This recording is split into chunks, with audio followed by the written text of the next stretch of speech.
को तुमने प्रताड़ित किया है, तुम्हें इसकी सजा मिलनी। Salman walking into a room, ऐसा लगता है कि स्टार आया है। मैं ऐसी जुबान और ऐसे आइडियाज का हिस्सा नहीं बनता जो सोसाइटी को डिवाइड करें। मेरी फिल्में हर ऑडियंस के लिए होती हैं। ये सिर्फ एक सफाई नहीं थी, ये एक बाउंड्री लाइन थी। नमस्कार दोस्तों, आज जो कुछ भी हो रहा है उसे सिर्फ बॉलीवुड कंट्रोवर्सी कहा जाए तो ये सच के साथ नाइंसाफी होगी।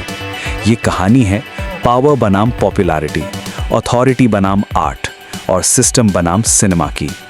और इस कहानी के बीच में खड़ी है एक फिल्म, किंग। नाम सुनते ही एक इमेज बन जाती है, और जब किंग बोला जाता है तो चेहरा सिर्फ एक ही होता है, शाहरुख खान। SRK, जो सिर्फ सुपरस्टार नहीं, पूरी जनरेशन का इमोशन है, जिनका नाम ही काफी होता है बॉक्स ऑफिस हिलाने के लिए। लेकिन इस बार सीन अलग है।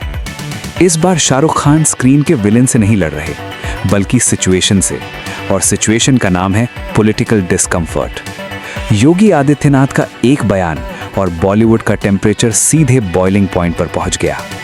जो फिल्में देश के खिलाफ नैरेटिव बनाएंगी उनके लिए जगह नहीं होगी। बस एक लाइन, और उसके बाद साइलेंस नहीं, shock. Producers confused, distributors nervous, और इंडस्ट्री के अंदर सिर्फ एक सवाल, क्या किंग को पहले ही गिल्टी मान लिया गया? यहीं से कहानी और गहरी हो जाती है। कैमरा शिफ्ट होता है एक ऐसे इंसान पर जो कंट्रोवर्सी से हमेशा दूर रहा, आमिर खान। आमिर जो बोलता कम है, पर जब बोलता है तो लॉजिक के साथ बोलता है। इस बार उन्होंने सीधा सवाल उठाया। बिना देखे बिना समझे ये कैसे डिसाइड हो गया कि फिल्म गलत है?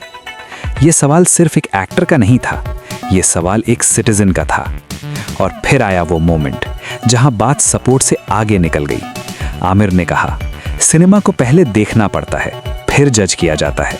फैसला पहले और फैक्ट्स बाद में, ये डेमोक्रेसी के लिए ठीक नहीं। ये स्टेटमेंट इंडस्ट्री के लिए शील्ड बन गया और पॉलिटिक्स के लिए चैलेंज। अब ये सिर्फ SRK की फिल्म नहीं रही, ये बन गई सिनेमा की फ्रीडम की लड़ाई। और SRK वो अभी भी चुप हैं। ना कोई इंटरव्यू, ना कोई ट्वीट, ना कोई क्लैरिफिकेशन। लेकिन हिस्ट्री गवाह है, जब शाहरुख खान चुप होता है तो स्क्रिप्ट पहले ही लिखी जा चुकी होती है। इस पूरी कंट्रोवर्सी का सबसे इंटरेस्टिंग एंगल ये है कि जितना फिल्म को रोका गया, उतनी ही क्यूरियोसिटी बढ़ती गई। पब्लिक पूछ रही है, आखिर किंग में ऐसा क्या है जो पावर को अनकंफर्टेबल कर रहा है?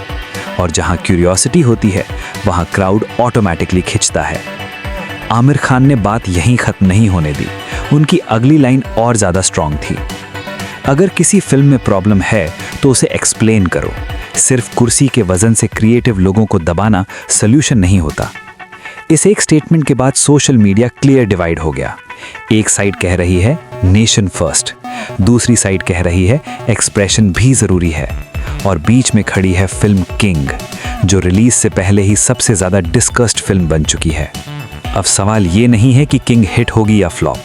असली सवाल ये है, पहला, कौन डिसाइड करेगा क्या सही है और क्या गलत? दूसरा, सिनेमा या पावर?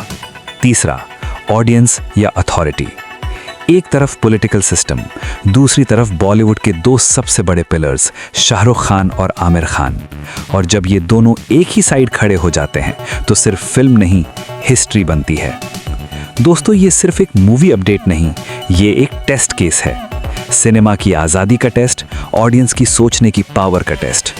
किंग आ रही है, और इस बार सिर्फ स्क्रीन पर नहीं, माइंड सेट पर अटैक होगा। आप क्या सोचते हो? क्या सिनेमा को सवाल पूछने का हक है, या पावर का डिसीजन फाइनल होना चाहिए? कमेंट में अपनी राय लिखो, वीडियो को लाइक करो, और ऐसे रॉ फियरलेस अपडेट्स के लिए चैनल को सब्सक्राइब करना मत भूलना, क्योंकि किंग सिर्फ एक फिल्म नहीं, ये एक मैसेज है।